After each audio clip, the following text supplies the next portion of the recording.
आजचा विषय जो मनाचा घेतलेला आहे तो म्हणजे राखीचा बुधवार. राखीचा बुधवार आहे त्यापासून आपल्याला दुःख सणाच्या सणाला सुरुवात झाली. राखीचा बुधवार जो आहे याचा उल्लेख आपल्याला पवित्र शास्त्रामध्ये जुन्या करारामध्ये आढळतो. त्यावेळेला झवळ्या असायच्या, झवळ्या घ्यायच्या, झवळ्याची राख घ्यायची.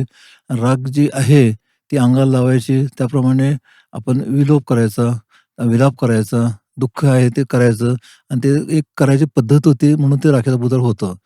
राखीच्या बुधवारी आपल्याला ते काय दिसून येईल, की त्या ठिकाणी आपलं जे पाप आहे, पापासाठी जे आपण विलक्षण करतो, विमोचन करतो, तर पश्चाताप करतो. ते पश्चाताप करायची ती एक पद्धत आहे, जी जुन्या काळामध्ये होती आणि त्यामुळे राखीचा बुधवार जो आहे, त्यापासून आपल्याला ह्या दुःख सणाच्या समयाला सुरुवात होतो. आजकाल काय करतात, हे राखेत बसणं म्हणा किंवा हे करत नाहीत.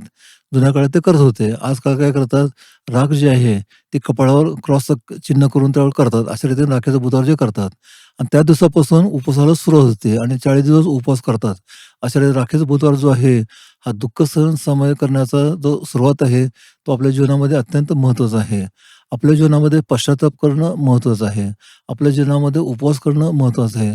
आपलं जीवन पुन्हा समर्पित करणं महत्त्वाचं आहे आणि ती सुरुवात जी आहे, ही राखेच्या बुधवारपासून होते आणि म्हणूनच हा राखेचा बुधवार जो आहे, तो आपल्या जीवनामध्ये नवीन क्रांती करो, आपल्या जीवनामध्ये नवीन चिन्ह घडवून आणो, नवीन खुशामत आणो, हीच प्रार्थना मी करत आहे. धन्यवाद.